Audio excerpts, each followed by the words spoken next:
7 मार्च 2021 सृष्टि के प्रथम देहदानी महर्षि दधीची की गाथा का अनुपम प्रस्तुतिकरण गायन रूप में परम स्नेही श्री अजय भाई जी की भावपूर्ण शैली में अनिल वाटिका में प्रशांत विहार रोहिणी में प्रस्तुत किया गया। देव असुर संग्राम में राक्षसों के वध हेतु अपनी अस्थियों को ही वज्र बनाने वाले महर्षि दधीची को ही अपना आदर्श और प्रेरणा मानने वाली दधीची देहदान समिति द्वारा अंगदानी और देहदानी श्री अनिल मित्तल जी की स्मृति में दधीची कथा का आयोजन किया गया। इस अवसर पर विशिष्ट अतिथि रहे राष्ट्रीय स्वयंसेवक संघ दिल्ली प्रांत के माननीय संघ चालक श्री कुलभूषण आहूजा एवं दिल्ली के सांसद पद्मश्री श्री हंसराज हंस तथा विश्व हिंदू परिषद के कार्य अध्यक्ष व दधीची देहदान समिति के संरक्षण व संस्थापक श्री आलोक कुमार, इस कथा के यजमान व संयोजक रहे दंपति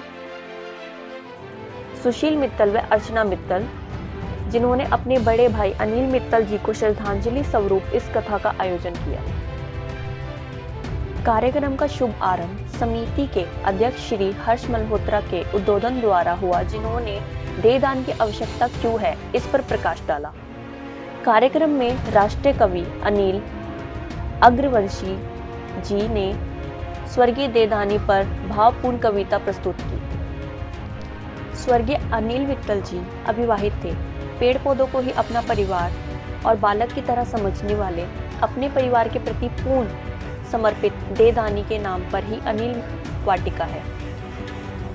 जिस जर्जर पड़ी वाटिका को उन्होंने अपनी निष्ठापूर्ण सेवा से पल्लवित किया।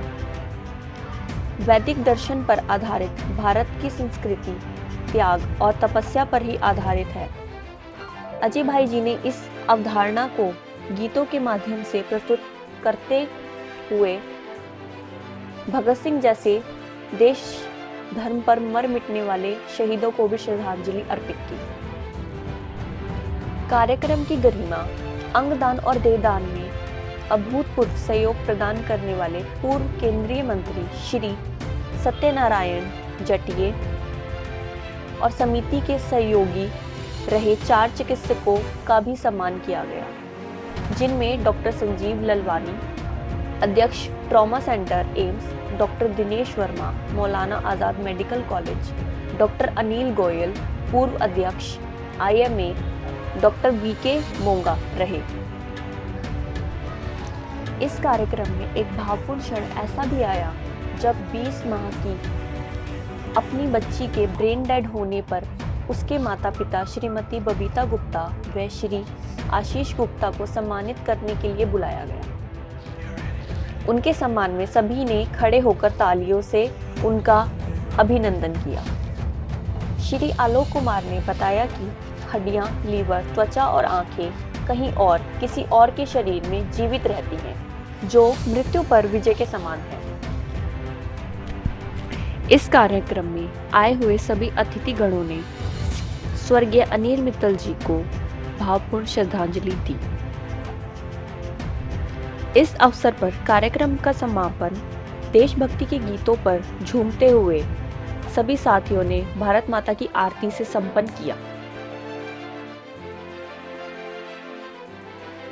दधीची देहदान संस्था द्वारा ये आयोजन किया गया है और इसके होस्ट सुशील मित्तल जी और अर्चना मित्तल जी हैं और बहुत ही सुंदर कार्यक्रम है।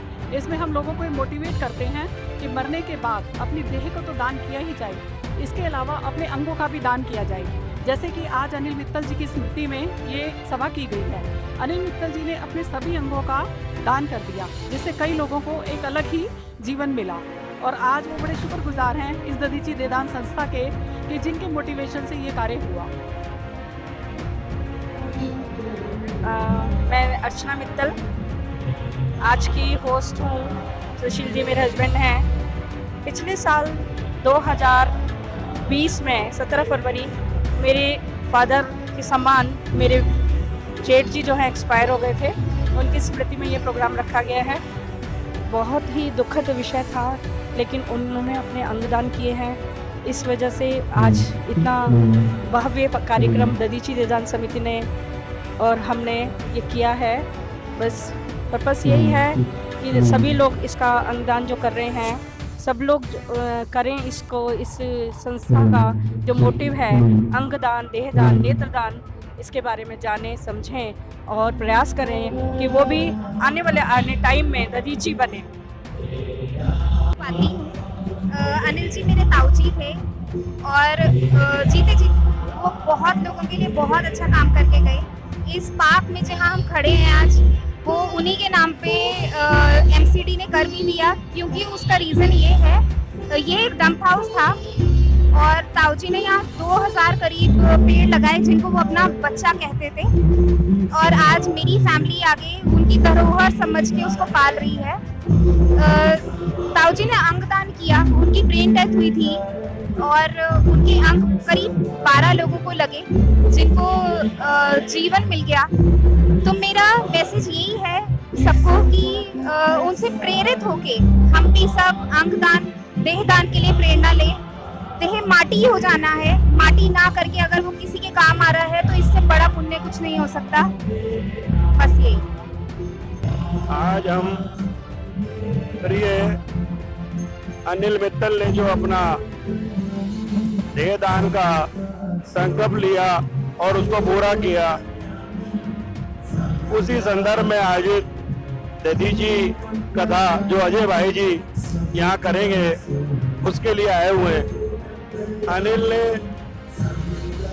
जो संकल्प लिया उससे सारा समाज आज प्रेरणा ले रहा है और घर के सभी लोग आज इस बात से बड़े उत्साहित हैं कि अनिल ने जो कार्य किया है उसका ज़्यादा से ज़्यादा लोगों को पता लगे और परिवार के और समाज के और लोग भी संकल्प ले कि भाई हम भी अपने शरीर का अंग दान, देह दान या आंखों का दान करें। ये दान नहीं है, एक्चुअल में तो हम अपने शरीर को दूसरे रूप में जिंदा रख रखते हैं। ये दान के अलावा हमारे शरीर को हम दूसरे रूप में दूसरों के शरीर में जिंदा देखने के लिए ये हम कर रहे हैं। और मैं लोगों को यही कहूँगा कि भाई ज़्यादा से ज़्यादा लोग अपने शरीर के अंगों का लोगों को दूसरों में लगाने के लिए दें।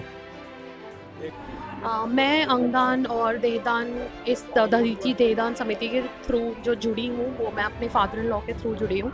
उन्होंने मुझे इस संस्था के बारे में बताया। वो बहुत सालों से इस संस्था के साथ जुड़े हुए हैं और वो बता रहे हैं इस बारे में, दुनिया को जागरूक कर रहे हैं ये संस्था के साथ जुड़कर कि कैसे अंगदान और देहदान हमारी जनरेशन को आई थिंक बेनिफिट कर सकता है। और जहाँ तक सवाल रहा ऑर्गन डोनेशन का, I think it is the most noble cause that nowadays people can do. You know, if your body can give a life to somebody else when you're no more, I think this is the best thing you can do for humanity and for our generations, for our future generations. अगर हमारा जो शरीर अब useful नहीं रहा है और वो यूज़फुल हो सकता है, वो किसी की जान बचा सकता है, किसी की ज़िंदगी दे सकता है, तो आई थिंक इससे बड़ी नोबल कॉज कोई मैंने अपनी लाइफ में नहीं सुना है। तो मैं बहुत बहुत धन्यवाद करती हूँ ददीची देहदान समिति का, जिन्होंने मुझे इस कॉज में अपॉर्चुनिटी दी कि I can be a part of it. And also मैं अपने फादर इन लॉ और बहुत लोग यहाँ पर हैं जिनसे मैं बहुत कुछ सीखती हूँ, बहुत कुछ देखती हूँ कि वो लोग कैसे अपने बारे में ना सोचकर दुनिया के बारे में सोच रहे हैं और दिन रात लगे हुए हैं, चाहे वो रात के 1 बजे हो, 2 बजे हो, बिना किसी पर्सनल गेन के। और मैं बहुत बहुत शुक्रिया करती हूँ ददीची देहदान समिति का इस चीज़ के लिए। Thank you very much. देखिए, आज का जो यूथ है सब ऑनलाइन कनेक्टेड है। जैसे भाई आपका चैनल है, ये भी आई एम श्योर ऑनलाइन है पूरा, ये तो पूरा यूथ देख रहा है फेसबुक के थ्रू, इंस्टाग्राम के थ्रू। उनको समझ आ रहा होगा कि आज की डेट में इस तरह से बॉडी डोनेट करना कितना अच्छा काम है और कितने लोगों को आपके छोटे से इनिशिएटिव से कितने लोगों को जिसमें जान मिल सकती है, जो स्ट्रगल कर रहे हैं लोग। ये बहुत ही पुण्य का काम है, सबको करना चाहिए। Thank you. सभी राष्ट्रवासियों को ददीची संस्थान जो दान कर रहे हैं, ये एक महान कार्य है और इस पुनीत कार्य में उन्नत भारत संगठन ट्रस्ट और मैं स्वयं इनका योगदान सदैव करता रहूँगा। मैंने पाया है कि सनातन परंपरा में जो काम महाजन और ब्राह्मण परिवारों ने योगदान दिया है, वो आम किसी आदमी की हिम्मत के बाहर का काम है। तो मैं उन सभी परिवारों को और उन सभी भाई बहनों को बहुत बहुत हार्दिक धन्यवादी हूँ जिन्होंने मानवता की सेवा के लिए दधीची देह संस्थान का योगदान किया और भविष्य में भी वो इस प्रकार के कार्य करके मानवता की भलाई के लिए सदैव आगे बढ़ते रहेंगे। श्रीमद् दधीची कथा अनिल भाई की स्मृति में इस प्रोग्राम का आयोजन हुआ है। अनिल भाई ने मृत्यु के बाद अपने अंगों का दान किया था 1 साल पहले। उन्हीं की याद में ये दधीची कथा का प्रोग्राम रखा हुआ है। दधीची प्रोग्राम कथा का उद्देश्य ये है कि लोगों में देहदान, अंगदान, नेत्रदान की भावना को जागृत करना, लोग आएं और इस मिशन के साथ जुड़ें। यही मेन अच्छा विषय है और बड़ा ही अच्छा आनंदित प्रोग्राम रहा। सभी व्यक्तियों ने इसमें खुल के हिस्सा लिया और सभी व्यक्तियों ने अपनी संकल्प करने की इच्छा जताई। सभी का धन्यवाद। आज की ये दधीची देहदान कथा जनमानस को इस बात के लिए प्रेरित करने के लिए है कि हम जीते जी रक्तदान करें और जाते जाते देहदान करें, अंगदान करें, जिससे अनेकों लोगों को जीवन दान मिल सके। तो ये एक ऋषि दधीची थे जिन्होंने अस्थियों का दान किया था। उन्हीं की स्मृति में, उन्हीं की प्रेरणा से यह इस प्रकार का कार्यक्रम चलाया जा रहा है और दधीची देहदान समिति है वो इस प्रकार से लोगों को जागरूक करती है और इस जागरूकता का जो परिणाम है वो बहुत अच्छे से आ रहा है कि अनेक लोगों को जीवन दान मिलता है। जब एक व्यक्ति अपने एक नेत्रदान करता है तो 13 लोगों को उससे लाभ मिलता है। तो इसी प्रकार से हमें जन भावना, जन कल्याण के साथ ये कार्यक्रम निरंतर करते रहने चाहिए। धन्यवाद। 97 में मेरे हस्बैंड अरविंद चारी का ब्रेन स्टेम डेथ हुआ था। जब डॉक्टर्स ने बोला कि उनका ब्रेन स्टेम डेथ हुआ है, वो कॉन्सेप्ट ही नया था। 97 की बात कर रही हूँ। उसके बाद 98 में रमन लांबा का हुआ था, तो लोगों को ये समझ आया था कि ब्रेन स्टेम डेथ क्या होता है।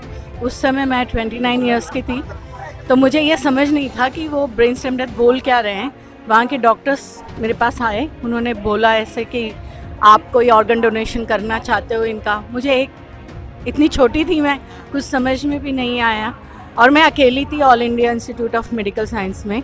उनका पहले तो ये बताया गया था कि स्पाइनल इंजरी है, तो हम लोग स्पाइनल रॉड के लिए तो प्रिपेयर्ड थे, बट इस बात के लिए प्रिपेयर नहीं थे कि ब्रेन डेथ हो गया उनका, क्योंकि वो दुबले पतला इंसान इतना मोटा हाथ पाँव हो जाता है जितनी कि उसको उस चीज़ को समझना पहले, फिर उसके बाद ये डिसीजन लेना कि उनका ऑर्गन डोनेट करना है। तो मैंने किडनी, लिवर और हार्ट ट्रांसप्लांट उनका लिख के दिया था उस समय पे।